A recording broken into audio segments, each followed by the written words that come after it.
ובכן, מר אביגדור יופי נמצא ביבניאל משנת 1912. מה התמונה הראשונה שאתה זוכר מיבניאל?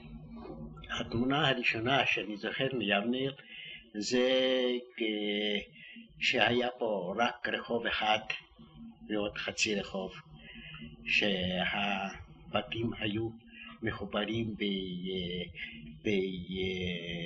בקירות, שכל החצרות היו סגורות מפני פחד של גנבים וזה היה מושבה קטנה של איכרים שעבדו בפלח על דירות. מה משך אותך לכאן? משך אותי, קודם בא הנה האחי הגדול, זה היה אביו של האלוף אברהם יופי. והוא קנה פה 2 משקים שלו בשבילנו, ואנחנו היינו ממשפחה ציונית שאנחנו שאפנו לבוא הנה לארץ, ובאתי הנה בן 16. כבר כבעל יחידת משק משלך?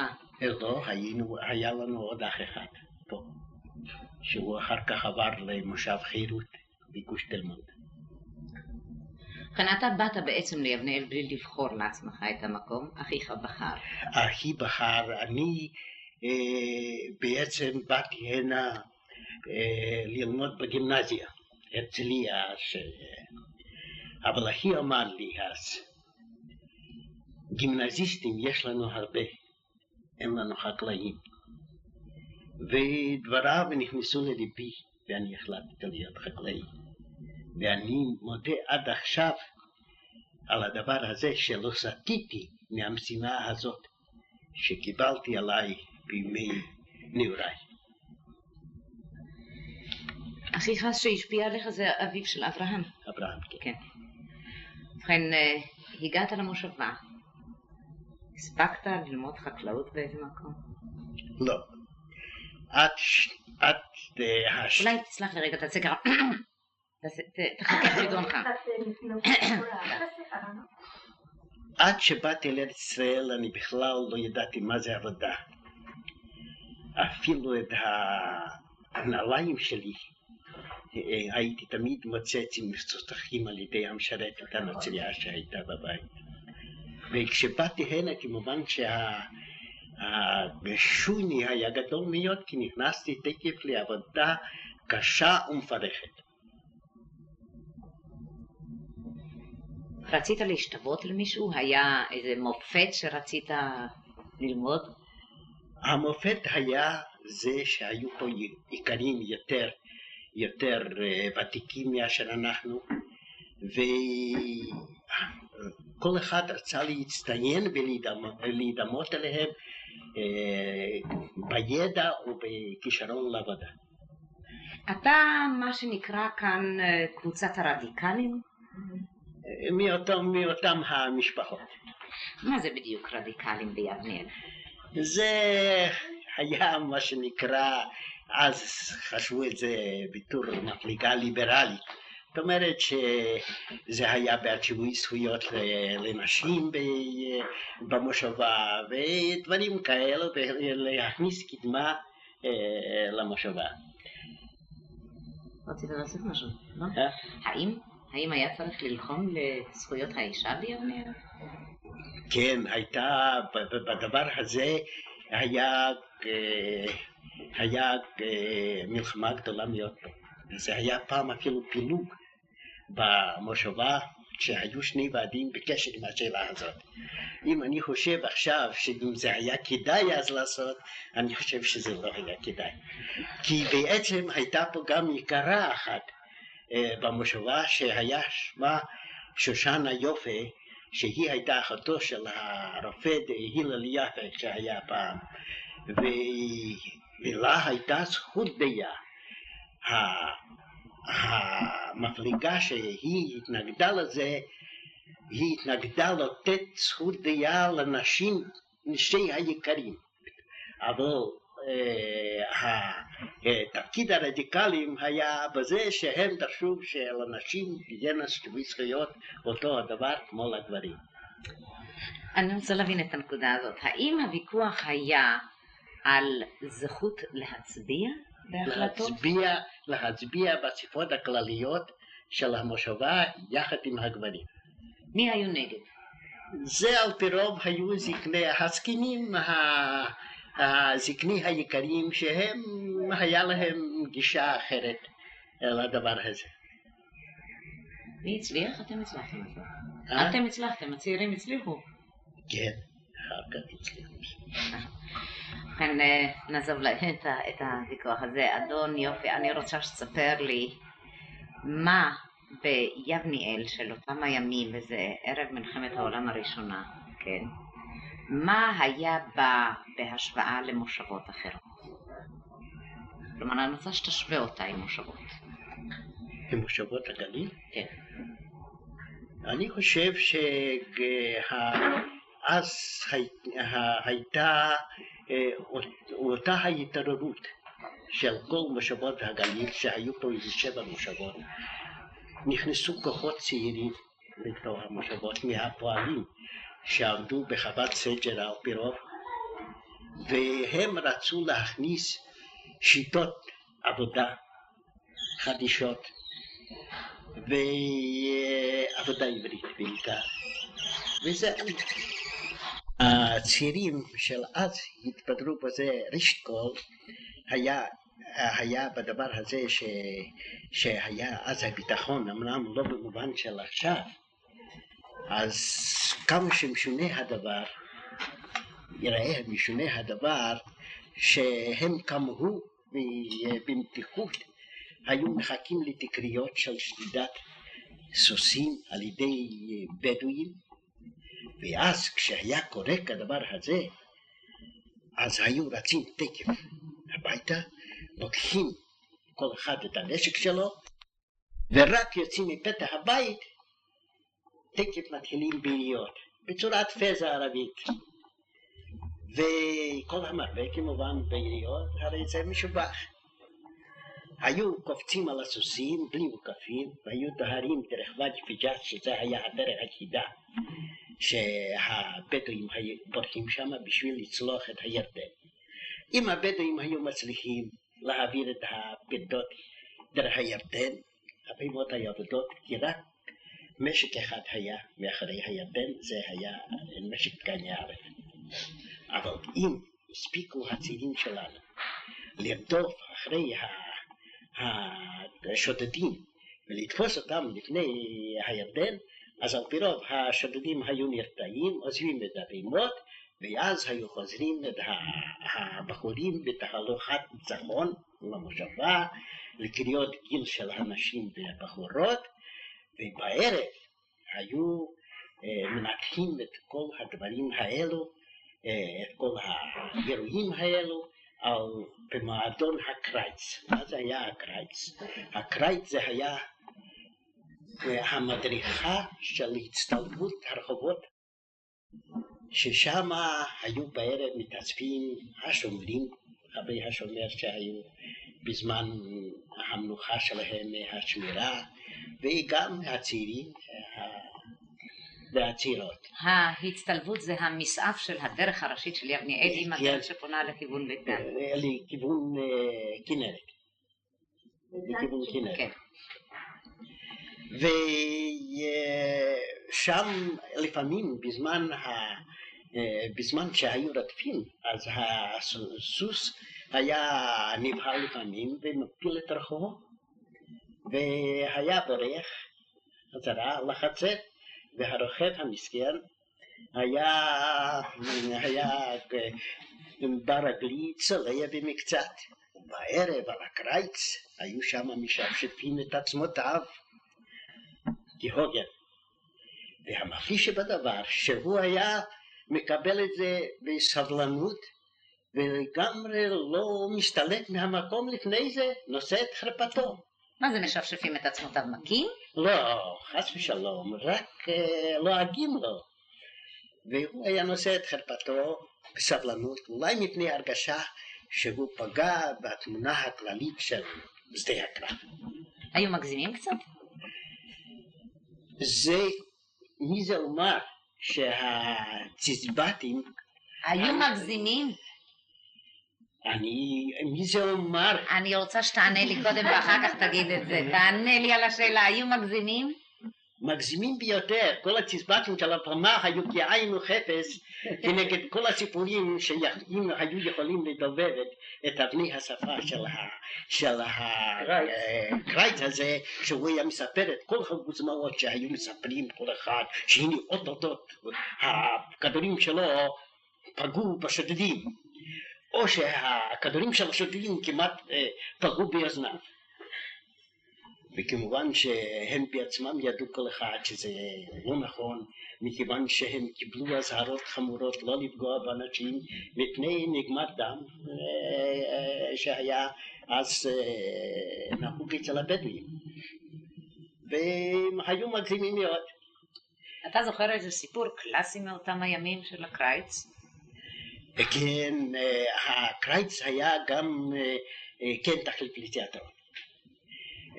היה בן יקרים אחד שהיה לו כישרון חיקוי נדיר, והוא היה בלי סרבנות יתרה, היה מתחיל לחקות את תושבי המקום, והיה מה לחקות, כל אדם בחולשתו ובשיחו, וזה היה מקום שעשועים לכל גני החול. מר יופי, אתה זוכר את אחד מסיפורי השוד המוגזמים האלה? זה קשה מאוד לזכור את כל הדברים האלו, אבל... אחד. סיפור אחד. לא, זה אינני זוכר ביותר את הדברים האלו, כי זה היה על פי רוב דומים, היו כל הזה, זה היה התבטא שהיו גוזלים מהעיקר או הפועל שעבד עליהם, היו גוזלים את הפרדות. אתה זוכר את אחת הגזילות האלה? אתה כן זוכר, הגברת מזכירה לך. לא, זה היה דבר אחר. מה היה אצל חיים? זה פעם אחי נסע למנחמיה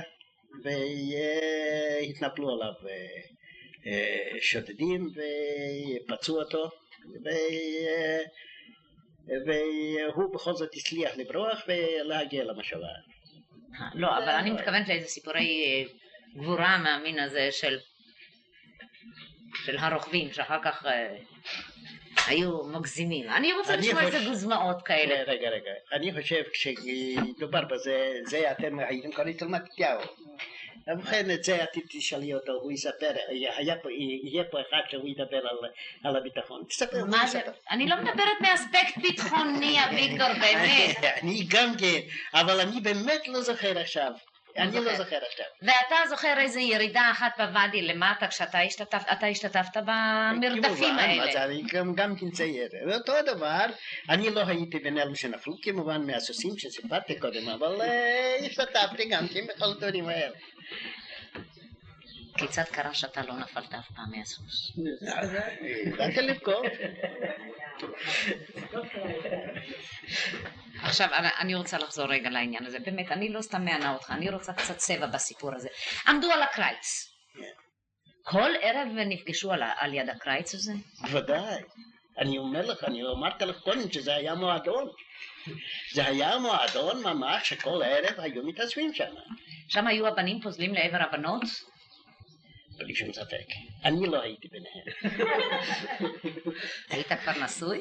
לא הייתי נשוי, אבל אני הייתי בחור ככה שאהב מאוד לקרוא, והרבה זמן לקריאה לא היה לי, אז הייתי מוותר על הדברים האלו, כדי שאוכל לקרוא יותר בספר. במה היית מתבדר אתה? אני הייתי מתבדר בזה, ראשית כל, היו פה הצגות של חובבים. והיה פה מורה אחד שהוא יסד פה חוג של חובבים, אני גם כן השתתפתי בזה, והיו מציגים הצגות בייחוד בחורף, שאז היה זמן יותר פנוי, שלי, אתה זוכר אילו הצגות העליתם אז? על פי רוב היינו מציגים של שלום עליכם, של הירשבן, וכישרון רב לא היה צריך. כי הקהל היה כל כך כמה להצגות שהוא קיבל הכל ברוח טובה ובסלחנות. היה לך פעם תפקיד ראשי? כמובן שפעם שיחקתי את הנבילה של הירשביים והייתי שם המשוגע ועשיתי את זה ברצינות רבה. אתה עוד זוכר קטע מהטקסט שלך? לא, אל תעשי ממני, לא מתכונן להציג בפנייך עכשיו, דבר שכזה שעשיתי על הבמה, אבל לא ברדיו. ובכן, היית משתתף בחוגים, השתתפת בחוג הדרמטי? כן, וזה היה, דבר שכזה היה לנו צרות קצת עם הבנות, כי הבנות לא רצו לקבל עליהם תפקיד של סקינות. מחשש שמה אם הם יצליחו בתפקידם אז יחשבו שהם באמת סקינות, אבל אחרי שידולים רבים והיו משאלים אותם והיו מסכימות אחר כך להציג. יצאתם עם ההצגות פעם מחוץ לגבולות יבניאל? לא, אבל היו תמיד לפני בית הספר ששם התקיימו הצגות, היו עומדים עגלות וסוסים וברכיבה מהמושבות שהיו באים לראות את זה מהסביבה. מר יופי, אתה אמרת שאהבת לקרוא. ספרים מצאת כאן ביבניאל כמה שהיו דרושים לך? אני הייתי בין אלו שהיו ספרנים פה בספרייה, קיבלנו ספרייה קטנה, ותמורת הכרטיסים מההצגה היינו מקדישים לספרייה, ופעמיים בשבוע היינו מחליפים ספרים, וכל פעם כשיצאו ספרים בעברית, כמובן שהיינו רוכשים אותם וקוראים. הייתה גם עיתונות מגיעה הנה באופן מסודר? עיתונות, אז היה רק העיתון... לא. חירות נדמה לי היה עיתון אחד היה רק בארץ, הוא היה מתקבל פה כמובן. יש לך איזה עותק של העיתון הזה? אתה לא זוכר מה זה? לא היה, זה אחרי הצפירה, נכון? זה היה כשהעורך היה בן אבי נדמה לי. איתמר בן אבי זה היה? או ילמליח, אינני זוכר, זה היה עוד לפני שהיה הארץ. רגע, תסלח לי. לא, זה היה עוד לפני זה. כמובן שקיבלו פה את השילוח מידסה והזמן והצבירה, אבל ככה העיתונים בארץ היה רק עיתון אחד בירושלים שהיה מתקבל פה. איך ידעתם מה מתרחש בארץ? איך הגיעו החדשות? חדשות, אנחנו חיינו רק מחדשות שהיו פה בסביבה, לא מהעולם הגדול כמובן, אולי היו מקבלים עיתונות לועזית, אבל ככה בארץ היה רק עיתון אחד. איך ידעתם איך נודע לכם שפרצה מלחמת העולם הראשונה? איך נודע לנו, כשפרצה המלחמה אז הלא אחר כך גם טורקיה נכנסה למלחמה, וזה היה מצב אז קשה מאוד של היישוב, והיינו צריכים כולנו ללכת אז לצבא, והסכנה של הצבא הטורקי הייתה לא בזה שהייתה מלחמה בשביל להיהרג, אלא הצבא היה ממש רעב ללחם, לא אכלו, לא נתנו אוכל, ואחר כך המחלות שהיו בצבא הם הפילו יותר חללים מאשר... ובכן במצב שכזה, אז כל היישוב החליט שהוא צריך להשתמט מעבודת הצבא. אז חלק מהצעירים הם קיבלו תעודות של בני גיל מבוגר יותר, גידלו זקנים, והם נהיו בני 40, בני 50. אני קפצתי אחורנית, הייתי בן 15, אבל מכיוון שהמלחמה נמשכה יותר, אז קיבלתי על ידי קונסול ספרדי, קיבלתי תעודה שאני ניתין ספרדי, ונהייתי דון אביגדוריוב. ידעת כמה מילים? למדת לצורך זה כמה מילים בספרדית? לא למדתי, בזמן בזמן שקרה אז הנילי, בזמן שהצבא הטורקי אז עשה מצור על כל היישובים בארץ למצוא את יוסף לישצ'נסקי, אז כמובן ראינו שכל התעודות האלו הם לא יצליחו, ולקחתי את התעודה הזאת ושמתי אותה בשרוול, וכשתפסו אותי החיילים אז העלמתי ותפסו אותי פעם החיילים בטבריה שמה, והייתי מוכרח לתת לו מטבע על זה ולברוח מטבריה בידו. אתם קיבלתם אז פליטים ממקומות אחרים בארץ? לא, בזמן שהיה הגירוש מתל אביב, אז כל מושבות הגליל התגייסו עם העגלות ועזבו את כל העודה והלכו להוציא את הפליטים מתל אביב ליבנה. אתה זוכר נסיעה כזאת? אני זוכר מאוד, זו הייתה נסיעה מאוד מעניינת, אבל זה ייקח הרבה זמן אם אני אספר על הדבר הזה, וזה עניין עם פתח תקווה ותל אביב, וזה יהיה מעניין בשביל הדבר הזה. לא, אבל תספר בקיצור מה יבניאל עשתה כיבניאל למען תושבי תל אביב. בקיצור באמת. בקיצור אז אני אומר לה שהתגייסו פה כל העגלות ונסעו לתל אביב, משם העבירו את כל תדבר בגוף ראשון מה שאתה עשית. תספר על נסיעה אחת כזאת שלך. ובכן, נסיעה אחת כזאת, טוב, זה ייקח זמן טוב, ילך לך. אני אקצר.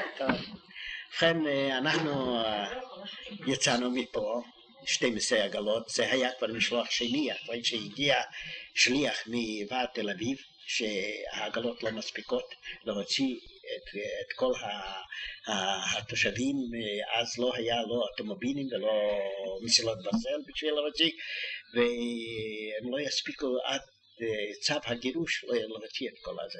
לכן גייסנו כמה עוד פעם משלוח שני של עגלות, ונסענו 12 עגלות לתל אביב. בפתח תקווה התעכבנו, באנו שם לפנות ערב, אז באו קציני צבא לדרוש עגלות בשביל עבודת הצבא בבאר שבע לצבא הטורקי. מה עשה המוכתר של פתח תקווה? הוא הביא אותם לעגלות של יבניאל ואמר לו שיקח את העגלות האלו. אנחנו מאוד התנגדנו לזה, אנחנו פה היינו גם כן עובדים אצל הצבא, ובכן העוול הזה מאוד הרגיז אותנו, ואנחנו אמרנו שאם אפילו נקבל מכות, אנחנו לא נסכים לדבר הזה, אנחנו באנו להוציא פליטים. ואמרנו כולנו בשורה, ואמרנו שאנחנו לא נלך לעבוד. והקצין הטורקי עבר מאחד לאחד והצליב במקלב, ואחרי הוא התעייף לפני שהוא גמר את השורה, ואנחנו פנינו אז לוועד תל אביב ואמרנו שיתערב בדבר הזה, והסיקו פשרה אחרי בבוקר שאנחנו ניתן רק 2 עגלות והמשט תיתן פתח תקווה, ואנחנו נסענו לתל אביב לעבוד. אני הייתי אז בהוויה מאוד קשה, כי אני ועוד אחד פה היה, שמו היה אנג'ל שיינג, בן אדם מבוגר כבר, ושהוא היה ראש השיירה שלנו, והוא נסע בדיליז'אנס כזה, והעבד של תל אביב לקח אותנו ב2 עגלות, זאת אומרת שהוא צריך היה לקיים את הישיבה האחרונה שלו בתל אביב. באנו לתל אביב, וניגשנו לבית הוועד הזה, ושם הם ביקשו אותנו שאנחנו נחכה, ואני נדהמתי, אותה תל אביב, שאני הייתי בא שם לעתים קרובות, אמי גרה בתל אביב, אז ראיתי פתאום עיר מתה, כשהלך אחד ברחוב שלישי, אז פעמי הצעדים שלו ידעו, זה היה רושם קשה. אני הלכתי ובאתי לבית של אמא ברחוב השחר, וראיתי את הפסים הסגורים, והכל ששומם, עשה לי רושם קשה. אבל הרושם הכי קשה היה בזמן שחזרנו לפתח תקווה.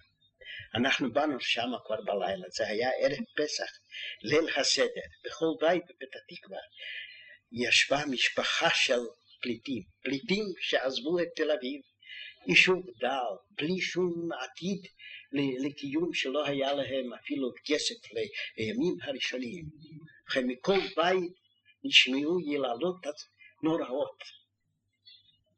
היללות האלו הצליפו עליי על גבי כמו שוט, ואני הרימות את השוט והצלפתי לפרטות שלי, כי מאחורי ישבו חברי הוועד של תל אביב ובחור, ואני בחרתי להכניס אותם מהר למקום איפה שהם גרו, ואני חזרתי למקום, לחצר הזאת שאנחנו שם התכנסנו, וועד הפועלים של פתח תקווה סידר בשבילנו, בשביל העגלונים של הגליל, סידר סדר של פסח. כמובן שהסדר היה עצוב מאוד, לא רקדנו שם בסדר הזה. אחרי חול המועד אנחנו עוד המשכנו לעבוד ולהוציא את כל הפליטים לפתח תקווה, ובאחד הימים של חול המועד פסח הסתדרה שיירה של 70 עגלות שהיו עמוסים לעייפה פליטים דרך גולי פתח תקווה לגליל. מסביב לעגלות הסתובב איזה בחור בכובע שחור צנום כזה שקראו את אברהם הרצפלד, הוא מינה את עצמו סדרן והוא סידר, וכך אנחנו זזנו לאט לאט נסענו לתל אביב, לגליל. כמובן שהדרך ארכה, נסענו לאט לאט, צעד צעד, הדרך ארכה 2 ימים מתל אביב לירמל. מפתח תקווה. כן, נסענו מפתח תקווה, כן. ובדרך נסענו יומם ולילה. על העגלתי ישבה משפחה, איזה כימאי מצרפת, משפחה עם איזה 4 בנות, שהם אף פעם לא נסעו בעגלה, הפחד שלהם, למרות זה שנסענו לאט לאט.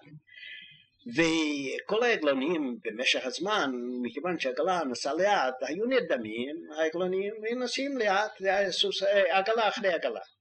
האישה הזאת של הכימאי הזה ישבה מאחוריי, וכל פעם כשאני הייתי נרדם הייתה מעוררת, חס ושלום לא ירדם. ואנחנו לפנות בוקר באנו לעפולה, והיינו צריכים לעבור את מסילת הברזל, היה ערפל, והעגלה שנסעה לפניי עלתה על הפסים, והסוסים נעצרו ולא רצו לרדת מהפסים, ופתאום אנחנו רואים קטר הולך. כמובן שאנחנו תקף הורדנו את כל הנוסעים האלו מהעגלות והתחלנו לצעוק לקטר, אבל כמובן שזה לא עזר.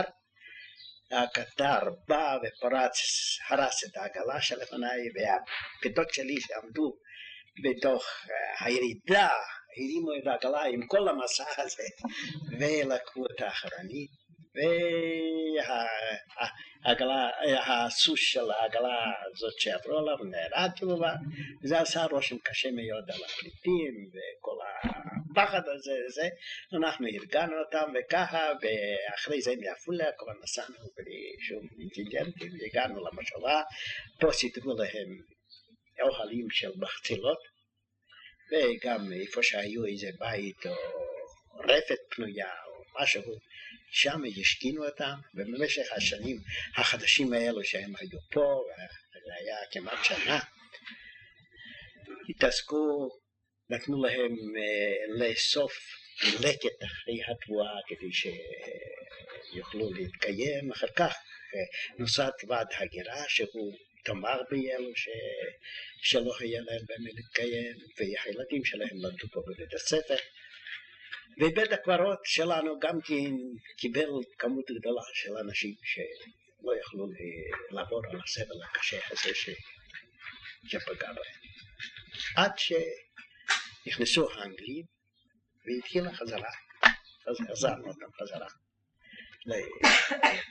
ושוב יצאה שיירה של עגלות. היינו נוסעים במשך 2 חודשים. נסעתי עם עגלה כל שבוע, זה היה הולך שבוע ימים. אתם אל תחשבו שמפה, כמו שנוסעים עכשיו מתל אביב ב2-3 שעות, זה היה הנסיעה. אם היינו רוצים לנסוע, אם נתאר לך נסיעה אז, בדרך כלל, מיבנה לתל אביב, אז אני יכול להגיד לך שהיינו נוסעים עד צמח, הייתה שם תחנת רכבת. היו נוסעים מצמח לצמח איזה 1.5 שעות. אחר כך מצמח הייתה יוצאת הרכבת ב3 ומגיעה לחיפה ב6. אחר כך נוסעים בסירה לנייה, כי נמל אז לא היה. נוסעים בסירה לנייה הגדולה שעמדה שמה, וכל הלילה נוסעים ליפו, ביפו יורדים שוב בסירה ומגיעים לחוף. ככה זה היה הנסיעה, אבל בפלטות היינו נוסעים בנסיעה עם מסע, היינו נוסעים 2 ימים, בחזרה ריק, היינו נוסעים ב24 שעות. יומם בלילה, לא ישנו, לא נח בדרך. מה היו מעמיסים על העגלות שירדו לתל אביב? לתל אביב, בדרך כלל במלחמה הם סבלו מאוד מזה שלא היה להם קמח לאוכל, ואצלנו אנחנו היינו פלגים שם מושבות יהודה עסקו בפרדסנות, ואז הם סבלו מאוד בזמן המלחמה. טפחי זהב לא היה לאן לשלוח, ולחם לא היה להם, ודווקא אז מושבות הגליל, שבדרך כלל הם היו נמושות כנגדם, כי אז הם היו הפלגים, הם עלו לגדולה, ואז אנחנו גידלנו את הלחם, ואחי הגדול, זה אבא של האלוף, הוא גם יצא לג'בל דרוז, היה שולח בשביל ועד תל אביב, היה מביא משם חיטה, וגם אנחנו היינו מביאים מפה מהמושבות חיטה בשביל הגליל, שם היו תוכנים את זה, וזה היה קמח בשביל יושבי העיר. אתה רואה, באנו לספר על בידור וסיפרנו איך שיבניאל הצילה השתתפה בפרק. הנוער של יבניאל, שהיה צריך לספק את הצרכים שלו בנושא בידור, פיתח גם איזה כלי ביטוי מיוחדים משלו מלבד ההורה והריקודים עד אור הבוקר. זה סמך בחור. ובכן, בשנות המלחמה, כשהממשלה הטורקית דיכאה מאוד את היישוב פה, אז הנוער ביבנה רצה להרים את המורל, ויסד אגודה סמך בחור. היה להם המנון מיוחד. מה זה להם? איפה אתה היית? אני לא השתתפתי בזה. ואחי היה מראשי אחי דוב, לא האביב שלנו.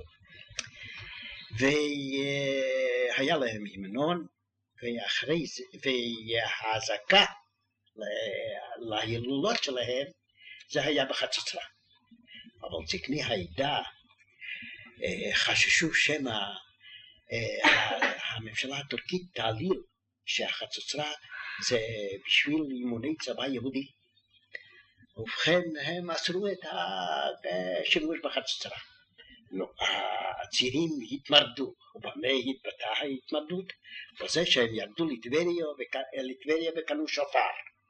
ובפורים, כשהיה צריך להזיק את החברים לסעודה ולהילולה הזאת, אז יצא הבעל תקיעה שלהם, ובמיטב יכולתו נתן תקיעה גדולה בשופר, והנה ישיש אחד שהלך מבית הכנסת, שמע את התקיעה, דהר לביתו, סלח לי. ביתו, הוא נתן תקיעה גדולה, וישיש שהלך מבית הכנסת לביתו, שמע את השופר, דהר והתפרץ לביתו, והתחיל לרקוד וצועק לביתו, רחל רחל המשיח בא. היא שואלת מניין לך?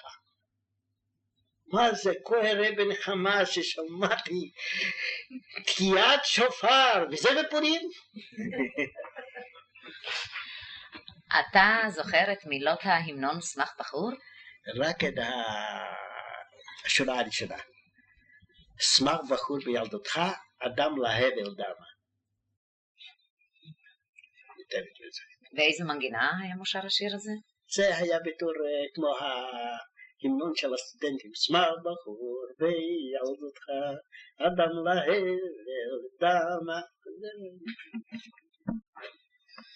טוב, אז הגיע ההמנון הזה גם ליבניאל. מה יצא מיבניאל? איזה סיפורי עם שנהפכו לנחלת הכלל נולדו כאן ביבניאל, כלומר מהצ'יזבטים הכלל ארציים. אני יודעת, יש שירים שהלכנו אל צימרמן, או דברים כאלה, אבל מה יצא מיבניאל? במה השארתם את חיי הבידור הישראלים כולם, הארץ ישראלים?